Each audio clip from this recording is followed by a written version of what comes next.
Damai Tuhan kita Yesus Kristus menyertai kita. Saudara-saudara, pada malam menjelang kematiannya, Yesus membasuh kaki murid-muridnya. Dan sesudah membasuh kaki murid-muridnya, Tuhan Yesus menyampaikan banyak wejangan. Nah, salah satu hal yang disampaikan oleh Tuhan Yesus pada kesempatan itu adalah perintah untuk mengasihi. Dan perintah ini secara istimewa disebut perintah baru. Kita bisa melihatnya dalam Injil Yohanes bab 13 ayat 34. Aku memberikan perintah baru kepada kamu, yaitu supaya kamu saling mengasihi.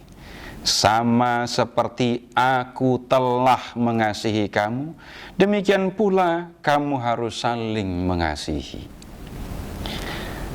Hal yang sama disampaikan oleh Tuhan Yesus di bab 15 ayat 12. Inilah perintahku, yaitu supaya kamu saling mengasihi seperti aku telah mengasihi kamu.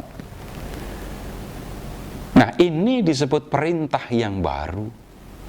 Padahal di dalam Injil yang lain, yaitu dalam Injil Matius bab 22 ayat 34 sampai dengan 40, Tuhan Yesus menunjukkan bahwa hukum yang terutama dalam Taurat itu ada dua.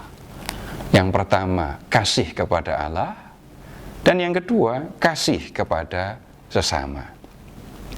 Yang pertama bunyinya begini, kita bisa lihat di ayat 37 ya.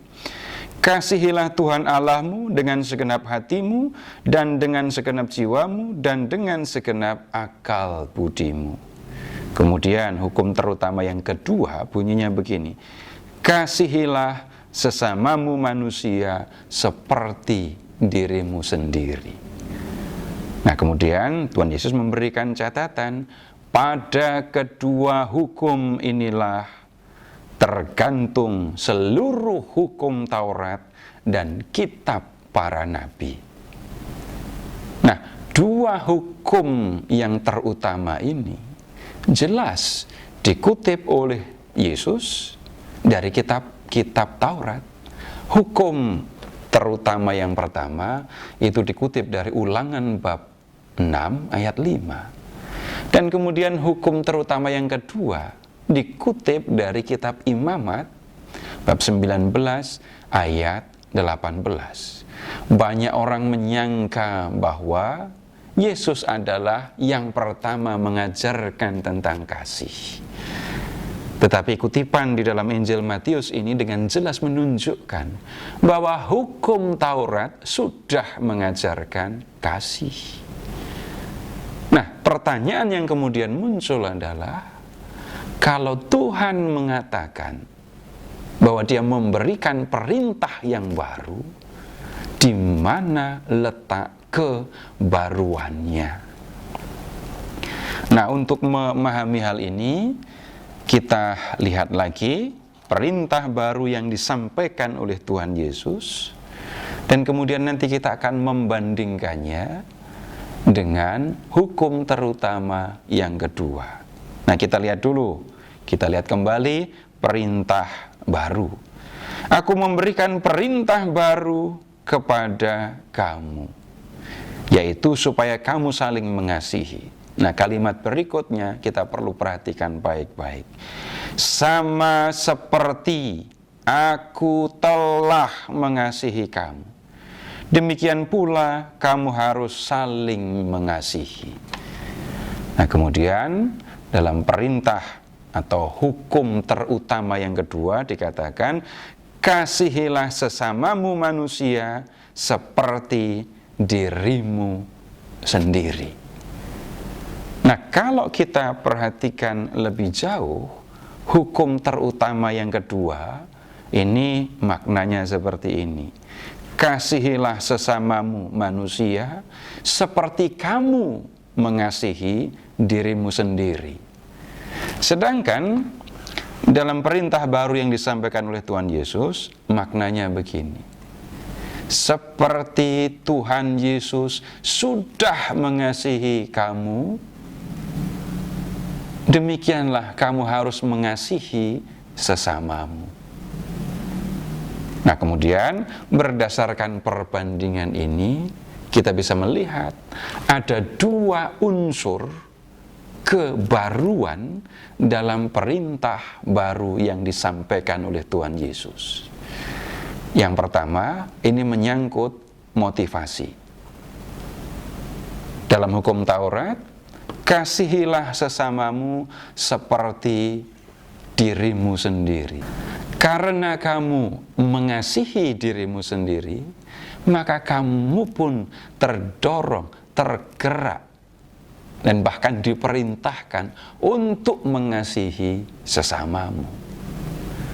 Tetapi di dalam perintah yang disampaikan oleh Tuhan Yesus, karena Tuhan Yesus sudah mengasihi kamu, maka kamu pun mengasihi sesamamu. Jadi motivasi dalam hukum terutama yang kedua untuk mengasihi sesama adalah kasih kepada diri sendiri. Sedangkan motivasi dalam perintah baru yang disampaikan oleh Tuhan Yesus adalah kasih yang sudah ditunjukkan oleh Tuhan Yesus kepada kamu, kepada para murid. Nah, unsur kebaruan yang kedua itu menyangkut ukuran dalam mengasihi. Nah, dalam hukum terutama yang kedua, ukuran dalam mengasihi sesama itu adalah kasih kepada diri sendiri. Sebesar kasih yang aku tunjukkan kepada diriku sendiri, sebesar kasih yang aku wujudkan kepada diriku sendiri, sebesar itulah aku mengasihi sesamaku. Nah, kemudian dalam perintah baru, ukuran dalam mengasihi sesama itu adalah kasih yang ditunjukkan oleh Tuhan kepada para murid. Sebesar kasih yang ditunjukkan oleh Tuhan kepada para muridnya, demikianlah para muridnya harus mengasihi sesamanya. Sebesar apa Tuhan Yesus mengasihi para muridnya? Dalam Injil Yohanes bab 15 ayat 13, Tuhan berkata begini, tidak ada kasih yang lebih besar daripada kasih seorang yang memberikan nyawanya untuk sahabat-sahabatnya. Apa yang dikatakan oleh Tuhan Yesus ini bukan sekedar ajaran, bukan sekedar teori. Pada hari selanjutnya, Tuhan Yesus mewujudkan kasih ini. Di kayu salib, dia mempersembahkan dirinya, mempersembahkan hidupnya sebagai korban untuk menghapus dosa-dosa manusia, supaya manusia memperoleh kehidupan yang kekal. Inilah yang harus menjadi motivasi dan ukuran bagi para pengikut Yesus untuk mengasihi sesama. Semoga firman Allah yang telah kita dengarkan senantiasa menuntun kita sepanjang perjalanan hidup kita di dunia ini.